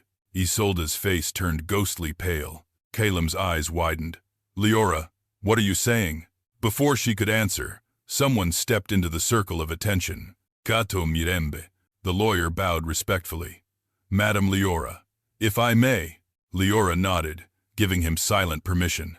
Cato addressed the crowd in a calm, authoritative voice. My name is Cato Mirembe, legal executor of the Warren estate. I am here tonight on request from Madam Leora to finalize a transition that has been delayed for many years. He opened a leather folder. Isolde's breath hitched. No, what are you doing? Cato spoke clearly. The Darrow estate. This estate was never owned by the Darrow family. It was legally transferred upon Elias Warren's passing to his chosen heir, Abeni Mbeki. The room erupted. And upon the passing of Abeni Mbeki, Cato continued, raising his voice above the murmurs, the legal owner became her only child. He turned to Leora. Madame Leora Mbeki Darrow. The crowd froze. Isolde's glass slipped from her hand and shattered across the marble floor. Calem's mouth fell open. Leora, you own. Tears burned behind her eyes, but not from shame this time. From release. Yes, she owned everything. The empire the Darrows built their identity around. The wealth they used to lord over others. The estate where they humiliated her mother. It all belonged to her. And now, the truth stood exposed for the world to see. The ballroom descended into a stunned, suffocating silence so complete that Leora could hear her own heartbeat pounding in her ears. Faces around her shifted between disbelief, curiosity, and shock. A few guests whispered frantically, their voices trembling with excitement, as though they had just witnessed the opening scene of a scandalous drama. Others stared at Leora with newfound intensity, trying to reconcile the quiet woman they had dismissed with the revelation that now hung in the air like lightning splitting the night sky. Isolde Darrow stood frozen, her face drained of its imperious confidence. Her carefully maintained composure cracked, revealing something far uglier beneath. Fear. Calem turned toward Leora, his expression pale with confusion. His eyes searched her face, desperate for explanation, but overwhelmed by the collision of truth and betrayal. Leora, what is he talking about? You own the estate? Leora's breath trembled. She swallowed hard, holding Calem's gaze even though the weight of his shock pressed against her chest. Yes, Calem, it's true. I come. He stumbled back a step as if the ground beneath him had shifted. Why didn't you tell me? Her voice softened. Because I wanted to protect what little peace we had, and I didn't want our love, whatever love we had, to become entangled in money, or power, or the expectations of your family. Calem stared, stunned, speechless. His hands trembled at his sides. Isolde, however, erupted. This is a lie, she screeched, her voice slicing through the silence like shattered glass. This man is lying. We have owned this estate for generations, my husband's father, and his father before him. Cato raised a calm hand. With all due respect, Madame Darrow, that is not accurate. Records show that the Darrow family rented and managed the estate under Elias Warren's authority. Ownership was never legally transferred to your family. Isolde's lips twisted with fury. Nonsense. Elias would never have given everything to a servant, much less to her. Mama. Calem snapped, horrified. Stop. But Isolde didn't stop. She couldn't. Her pride had been struck, and beneath it, her fear roared desperately. This is absurd, a fraud, a scheme. She jabbed a shaking finger at Leora. You tricked my son into marrying you. You manipulated everyone. Enough, mother. Calem's voice thundered across the hall. Stop humiliating yourself. Isolde flinched at the tone. Calem had never raised his voice to her before. Cato opened the folder again, pulling out several documents. These are the official deeds, signed by Elias Warren and witnessed by 2 legal authorities. There are also letters, personally addressed to Abeni Mbeki, affirming her inheritance. If any guest wishes to verify them, you are welcome to do so. Gasps filled the room. A few bold guests stepped closer, craning to see the signatures. The evidence was undeniable. Isolde staggered backward, her breath coming in sharp, shallow bursts. No, this can't be. Caleb ran a trembling hand through his hair. Leora, why? Why didn't you tell me? Why hide something this huge? Leora's eyes shimmered with unshed tears. She stepped forward, her voice steady yet fragile. Because when you love someone, you hope they love you not what you have. And I didn't want the estate, or the inheritance, or anything else to be the reason you looked at me differently. Caleb's voice cracked. But I would never. You forced a prenup on our wedding day, she said gently.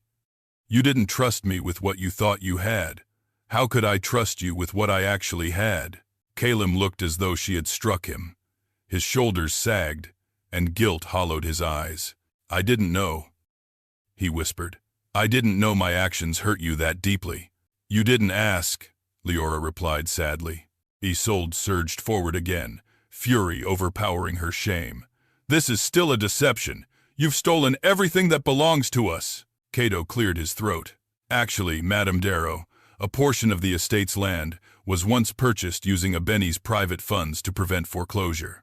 If anything, the Warren estate saved the Darrows, not the other way around. Isolde's eyes bulged. Impossible. But everyone in the room could see she was unraveling. One guest whispered loudly, so the girl they shamed was the true owner all along. Another added, Isolde's been living on someone else's property for years. A ripple of judgment spread through the crowd, reversing the tide entirely. Leora no longer felt like prey. The room no longer worked against her. For the first time, she felt the ground tilt in her favor. Isolde stumbled back a step. Her voice broke. This is my life. Everything I've built. Everything I am. It was never yours, Cato said, not unkindly. It was entrusted to a woman your family mistreated. Leora inhaled shakily. She took a step toward Isolde, not with cruelty, but with dignity. My mother feared you, she said quietly. Her final journal entry spoke of your threats. She was terrified for me, for herself, and she hid the truth to protect us both. Isolde froze, her face filling with horror. The crowd leaned in. Leora continued, voice quivering with emotion. Whether or not you truly intended harm, your cruelty pushed her to her limits. She died carrying fear I can never erase. Tears pooled in her eyes, but she refused to let them fall. She stood tall, claiming the space her mother never could. And now, Leora said softly, I am done being afraid. I will not hide. I will not be humiliated. And I will not be silent. The room erupted in murmurs of admiration, astonishment, respect. Isolde's knees buckled, and she sank into a chair, shaking violently. Her empire, her illusions, her control all shattered. Caleb stepped forward, tears burning in his eyes. Leora, please, talk to me. I never wanted this. I didn't know. I didn't know anything. Leora looked at him, her heart aching. She loved him once, loved him deeply, but the fracture between them now seemed impossibly wide. Caleb, she whispered, I needed you to see me, but you only ever saw what your mother told you to see. No, he pleaded. I see you now. I swear I see you. Do you? She asked softly. Or do you just see everything you're about to lose? He flinched again. Those words struck deeper than the truth itself. Silence fell once more. Heavy and decisive. This was the moment the balance shifted entirely, and nothing in the Darrow world would ever be the same again. The ballroom did not return to life for a long moment. The music had died. The chatter had fallen silent. Even the waiters, frozen mid-step with silver trays in their hands, stood like statues awaiting the next command of fate. All eyes remained fixed on the 3 figures at the center of the storm, Leora, Caleb, and Isolde. But the one who now held the room, held all the power, was Leora. The revelation had landed like thunder. The shock still rippled across every face in the hall. Wealthy businessmen, crisp in their tuxedos, traded stunned glances. Their wives clutched jeweled shawls, whispering behind trembling fingers. To them, it was not merely gossip. It was history rewritten before their very eyes. The Darrow estate, the pride of their circle, belonged not to the Darrows, but to the girl they had pitied, mocked, and dismissed. A girl whose quiet gaze now pierced every corner of the ballroom. Cato stepped forward again, his voice unwavering. "With Madame Leora's permission, I will proceed with the formal announcements." Leora gave a small nod. He reached into his leather folder and withdrew a collection of gold-sealed envelopes. These documents finalize the final stage of ownership transfer. Once filed, public record will reflect the rightful owner. A murmur spread among the guests, a low hum of excitement, disbelief, and fear. For Isolde, it was the beginning of the collapse of everything she had ever built her identity upon. "No," Isolde gasped, scrambling to her feet. Her hands trembled violently. "You can't do this. You hear me? You can't take my home, my legacy, my life." "Because," her voice cracked, raw and desperate, "this was never yours, Mother," Calum said hoarsely. Isolde spun toward him, eyes blazing with betrayal. "You ungrateful boy. Everything we have is because of what your father and I built." Calum swallowed hard. He had never seen his mother like this, unmasked, panicked, small. "What you believe we built was an illusion. One built on assumptions, on entitlement, on lies," Leora added softly. Isolde stepped back as though struck. Cato addressed the crowd again. "To clarify, Madame Leora has full, uncontested claim to the estate. The Darrow family has been residing here as occupants under a long-standing arrangement. Any further attempts to challenge the will have already been dismissed." Isolde let out a strangled cry. "This is impossible. Elias would never.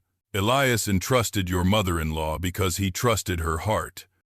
Cato finished calmly, "And he left everything to her daughter, who shares that same heart." Isolde shook her head violently, unable to process the truth. Then she turned her fury upon Leora like a blade. "You think you can take everything we built, everything I protected? You snake! You deceived my son, you deceived all of us." Leora met her gaze without flinching. "The only deception here is the one you created to pretend the world belonged to you." Isolde lunged a step forward, but Calem grabbed her arm. "Mother, stop! You're embarrassing yourself." "No, I'm fighting for my family," she screamed, wrenching free. "She wants to destroy us." Leora's voice remained calm, steady. "I have never wanted to destroy you, but I will no longer allow you to destroy me." Gasps spread across the hall. Calum stepped between them. His expression caught between two storms, the woman he loved and the mother who raised him. "Leora," he murmured. What happens now?" The question hung heavy in the air. Leora turned her gaze to him. His eyes, dark, wounded, and desperate, searched hers for a lifeline. But she could see the truth flickering behind them. He was afraid, not of losing wealth, but of losing her. She inhaled deeply, gathering courage from the memories of her mother, of Elias, of every moment she had been belittled, demeaned, underestimated. "What happens now?" she said gently. "Depends on whether you are capable of standing by me, not for what I own, but for who I am." Calum's breath caught. "I love you, Leora. I always have." "You loved me," she corrected softly. "But love without respect is just possession." His face fell. "I respect you. You forced me to sign a prenup in front of hundreds of people," she replied, pain flickering through her eyes. "You listened to your mother instead of to your heart. You saw me through her eyes. You doubted me when I needed you most." Calum's voice broke. "I was wrong." Leora nodded, a shadow of sadness crossing her expression. "I know. And now, everything must be rebuilt. If it can be." She stepped past him, turning toward the guests. Her voice rose not loud, but commanding. "Everyone here tonight has seen the truth. The Warren estate is now under my stewardship. This home, its land, its legacy, they are my responsibility. And I intend to honor the men and women who worked here with dignity, starting with transparency and fairness. A round of murmured approval spread across the hall. Several staff members, who had been silently watching from the edges, exchanged hopeful glances. Leora continued, "No one will be removed immediately. There will be time to transition, but changes will happen." Her eyes landed on Isolde, "and they will begin with integrity." Isolde's face contorted into something twisted by rage and desperation. "You can't throw us out! You wouldn't dare!" "I'm not throwing anyone out," Leora said softly. "But I will no longer be ruled by fear.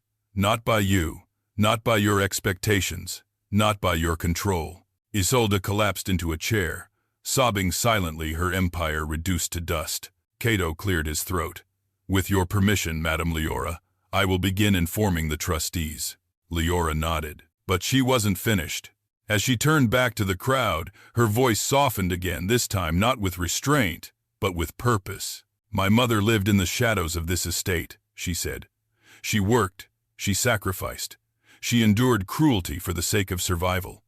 But she also left behind a legacy of compassion. That is what I wish to bring into this home. A legacy of fairness, of kindness, of truth." Applause erupted, soft at first, then growing into something powerful and sincere. Leora's chest tightened. Her mother deserved this moment, and though she couldn't be here to witness it, her presence filled the room. Calum approached hesitantly. "Leora, please, let me fix this. Give me a chance to earn back your trust." She looked at him, a man she once believed would be her future, a man who had broken her heart not through malice, but through weakness. Her voice trembled with emotion. "Calum, trust is not rebuilt with promises. It's rebuilt with action." "I'll do anything," he said softly. "Just don't shut me out." She searched his face, seeing the sincerity there. But sincerity wasn't enough. "Show me who you can be," she whispered. "Not who your mother made you." He nodded, tears glistening in his eyes. Leora exhaled slowly, feeling the weight of the night finally settle. The truth was out. The world had shifted, and her life, her identity, was no longer buried beneath the Darrow family's shadow. For the first time, she stood fully in her mother's legacy, and the next chapter was hers to write. After the truth burst open like a rupture through the ballroom, the Darrow estate never returned to its former rhythm. The walls seemed to hum with new energy, an energy of shifting power, of long-hidden ghosts finally allowed to speak, of change moving through every corridor like an unstoppable wind. And in the center of that transformation stood Leora, carrying not only her mother's legacy, but the weight of decisions that would reshape countless lives. The morning after the revealing confrontation, the mansion awoke in uneasy silence. Servants walked softly, uncertain of what new rules might govern the household. The Darrow family's influence, once absolute within these walls, had evaporated overnight. Now everyone watched Leora with cautious awe, unsure whether she intended to rule with vengeance or with grace. Calum did not sleep. He spent the entire night pacing the balcony outside their room, his thoughts tangled and raw. The truth had shattered him. Not because of the wealth, it wasn't about the estate, but because the woman he had sworn to protect had been protecting herself from him all along. He understood now that her silence had been a shield, crafted out of necessity, shaped by his mother's cruelty. When Leora stepped out onto the balcony at sunrise, wrapped in a robe, her eyes still heavy with exhaustion, Calum stopped pacing. He stared at her, unsure whether he had the right to speak first. "Leora," he whispered. She didn't answer immediately. The silence stretched between them, as wide as the estate grounds and just as unmapped. Calum swallowed hard. "I know an apology isn't enough. I know I've failed you." She looked away. "You didn't fail me, Calum. You failed yourself. You let your mother's fears become your beliefs." His chest tightened. "I don't want to be that man anymore." Leora sighed softly. She believed him, part of her always would, but belief wasn't the same as trust. "You have to understand something," she said gently. "When you asked me to sign that prenup, it wasn't the paper that hurt. It was the message behind it. You believed I might betray you, and that belief, it broke something inside me. Caleb stepped closer, keeping a careful distance. I was afraid of losing what I had, afraid of disappointing my mother, afraid of the world thinking I was foolish. Thank you, Lowe's. And what about losing me? She asked quietly. Caleb's voice cracked. That fear came too late. They stood in painful silence. Finally, Leora spoke again. Last night changed everything, but it also showed me that truth, once revealed, can't be undone. It forces growth. Caleb's eyes softened. I want to grow with you. Leora didn't answer. She walked past him, heading inside with a heaviness in her heart. She wasn't shutting him out, but she wasn't ready to let him in either. Later that morning, Cato arrived with formal documents for Leora's review. The meeting took place in the study, a room once dominated by the Darrows, now illuminated by a different presence entirely. Leora sat behind the desk, not with arrogance, but with quiet authority. Cato spread the papers across the polished surface. These are the official declarations, he explained. Once signed, the estate registry will be updated. You will assume full control.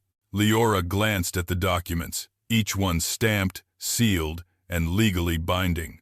The power in her hands felt immense, but she felt no excitement, only solemn responsibility. When this becomes public, she said carefully, the Darrows will be scrutinized. Cato nodded. Yes, but so will you. Leora inhaled deeply. Then I need to do this the right way. For my mother, for Elias, and for everyone who's lived under the Darrow shadow. She signed the papers. Each signature felt like closing a chapter her mother never got to finish. Shortly after, Mama Razi entered the room with tea. Her eyes sparkled with pride. Your mother would be so proud of you. Leora felt her heart soften. I wish she were here. Mama Razi placed a gentle hand over hers. She is. In every step you take, warmth spread through Leora's chest. For the first time in years, she felt her mother's presence not as memory or grief, but as strength. But not everyone accepted this shift with grace. That afternoon, Isolde demanded a private conversation. They met in the east parlor, where sunlight filtered faintly through gauzy curtains. Isolde looked smaller today, her usual fire replaced by fragile desperation. You're going to take everything from us, she said stiffly, though her voice trembled. Leora shook her head. No, but things will change, Isolde scoffed bitterly. Change? You call this change? You've decided to humiliate us in front of our friends, our colleagues. I didn't humiliate you, Leora said calmly. I defended myself, and my mother. Isolde's jaw clenched, but she didn't strike back. She couldn't. The power dynamics had shifted too drastically. Leora continued. You wanted control. That's all you ever wanted. Control over Caleb, over the narrative, over me. But now you must face the consequences of that need. Isolde's eyes shimmered with tears she couldn't hide. You don't understand what it means to lose everything. Leora's expression softened, though she remained firm. I understand what it means to never have anything at all. Isolde's breath hitched because for the first time she realized she had never truly seen Leora. She had looked at her and seen only what she feared, never who she was. Leora continued.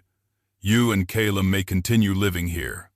For now, I won't tear your family apart. But from this moment, you will treat every person in this estate with dignity, including me. Isolde stared at her, stunned. She had expected vengeance. She didn't know what to do with mercy.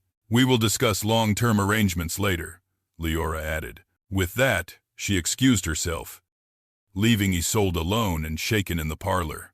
As evening fell, Leora spent time with the staff listening to concerns, learning about the estate's daily operations, understanding what was needed to restore fairness. The staff responded with relief, even loyalty. They had feared the Darrow's downfall would mean their dismissal. Instead, they found hope. But the person Leora avoided all day was Caleb, and that weighed heavily on him. That night, he knocked on her door not loudly, but with the gentleness of a man afraid of breaking something already fragile. Leora, please, I need to talk to you. She hesitated before opening the door. Caleb looked tired, vulnerable, a far cry from the confident man she once loved so easily. "I know I've lost your trust," he began. "And maybe I don't deserve a second chance. But I want to be a better man. For myself, for you, for us." Leora's eyes softened, but she held herself steady. "Caleb, everything I've learned these past days has changed me. I can't go back to who I was, and I don't want you to go back to who you were either." He stepped closer, voice trembling. "I can change. I will change. Just give me time to prove it." Leora's breath caught. She could feel the sincerity pouring from him and the pain. "You have time," she said quietly. "But trust can't be demanded, Caleb. It must be rebuilt inch by inch." He nodded slowly, his eyes shining. "Then let me start now." Leora didn't answer with words. She simply nodded once, a small gesture that felt like opening a door not wide, but enough for light to enter. They stood there, two broken hearts facing each other in the dim glow of the hallway, both hoping for something better, something truer than what they had been. And though their future remained uncertain, one thing was clear. This was the beginning of something new. The days following the announcement felt like a slow unwinding of an old, tangled knot, one that had tightened around Leora's life since childhood. Now, with the truth revealed and the estate legally hers, the world felt both heavier and lighter, as if she were learning to breathe in a new atmosphere. But owning the estate didn't magically resolve the fractures in the relationships within it. If anything, it illuminated them more sharply. Caleb tried every day to show change. It wasn't grand gestures, not flowers, not gifts, not extravagant promises. It was the small things. The way he woke before dawn to help the staff carry supplies. The way he stayed late with the groundskeepers, learning their names and their stories. The way he hovered near Leora whenever she worked, not interrupting, just trying to understand her world instead of forcing her to enter his. It was effort, and it mattered, but the wound between them still lingered, unhealed. One evening, Leora stepped outside to the veranda overlooking the garden.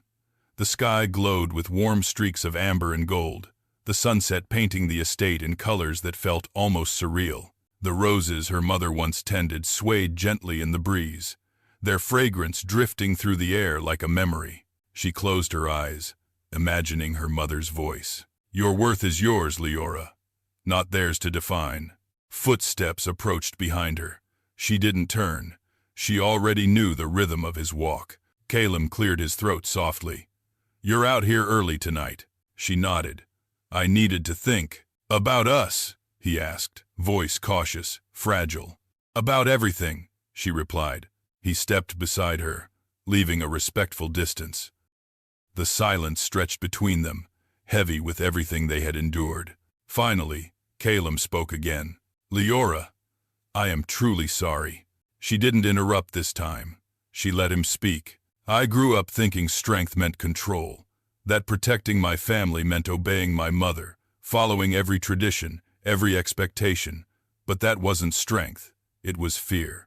Fear of disappointing them. Fear of losing everything." He looked at her with raw honesty. "Fear of not being enough for you." She turned toward him, surprised. "Not enough for me?" He nodded. "You come from a place of quiet strength, something I didn't understand. I mistook my insecurity for caution, and I hurt you because of it." She looked away, her chest tightening. "You didn't just hurt me, you humiliated me." "I know," his voice cracked, "and I will regret that for the rest of my life. But I want to spend the rest of that life trying to make it right." Leora inhaled deeply, letting the evening air steady her. "Trust isn't rebuilt easily, Caleb. I'm willing to work for it," he said softly. She studied his face, the sincerity, the remorse, the vulnerability he had never shown before. But wounds didn't heal just because someone wished them to. So she asked the question she'd kept hidden in her heart. "If none of this, my inheritance, the estate, the money existed, if you knew me as the girl you believed I was, would you still fight for me like this?" Caleb stepped closer, closing the distance slowly, giving her room to step back if she needed to. She didn't. He cupped his hands lightly together, as if afraid to reach for her. I loved you long before I thought about our families. I loved you the moment you smiled at that little girl in the charity center and told her she was strong. I loved you the first time you held my hand during the rainstorm. I loved you even when I was too afraid to admit it. That love was real. Not the expectations, not the pressure. You. Leora felt her eyes sting, but she didn't look away. Then why didn't you protect me? His voice trembled. Because I didn't know how to protect someone stronger than me. A tear slid down her cheek. Caleb reached out slowly, gently brushing it away with the back of his hand, hesitant, as if asking permission. When she didn't pull away, he took a shaky breath. Leora, let me be worthy of you. The sincerity in his voice cracked her open in places she didn't know were still fragile. She stepped back, not out of rejection, but to gather herself. The wind rustled the roses behind them, the sound soft, almost like a whisper of approval. I don't want to lose you, Caleb added, voice raw. And I don't want to be my mother's son. Not anymore. I want to be a good man. Leora held his gaze for a long moment, searching for the truth in his words. And for the first time since their wedding day, she believed him. But belief wasn't enough. Action mattered. We'll start slow, she said finally. You will need to confront your mother. Set boundaries. Protect what we're trying to rebuild. Caleb nodded immediately. I will. I promise. And, she added gently, you must understand that this estate is not a symbol of power. It's a responsibility, a legacy of kindness and struggle, not something to flaunt or control. I do understand, he said. More now than ever. Leora exhaled softly, relief and uncertainty blending in her chest. Then we can try. Caleb's shoulders loosened, and a tremor of hope crossed his face. Try, he echoed, as if the word alone breathed new life into him. Before either of them could say more, Mama Razi approached with urgency.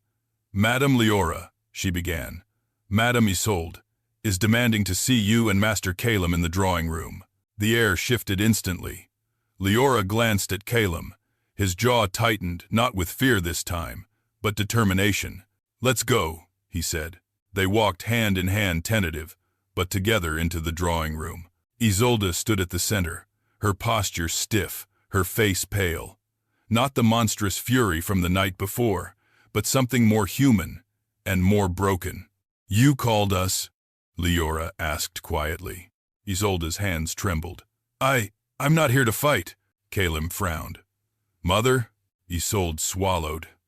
I was wrong. The words hung in the air, trembling, fragile. She continued, voice shaking. I lost myself to fear. Fear of losing status. Fear of losing control. Fear of losing my son. Her eyes flicked to Leora. And I took that fear out on you. I judged you harshly, unfairly, cruelly. Leora breathed slowly, letting the truth settle.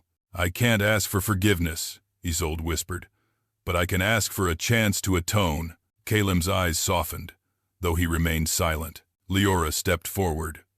What do you want, Madame Darrow? Isolde's voice cracked. A chance to stay, a chance to change, a chance to learn who you really are, without pride blinding me. Leora studied her carefully, searching for sincerity. She found it. Finally, she nodded. You may stay, but the cruelty ends here. Isolde bowed her head, a tear slipping down her cheek. Thank you.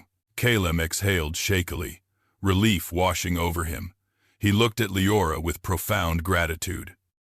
The three of them stood in the center of the gallery, a broken family that, for the first time, felt like it had the possibility to heal. Later that night, Leora returned to the garden. Caleb joined her silently, standing beside her under the stars. He reached for her hand. This time, she didn't pull away. Together, they looked out at the estate, the flowers, the pathways, the house glowing softly under the night sky. It was hers, but it could also be theirs, if they rebuilt it brick by brick, heart by heart. Slowly, patiently, honestly, the storm had passed. And now, under the blessing of the night sky, something tender and new began to grow. Life teaches us that the weight of truth can be heavy, but the burden of silence is heavier.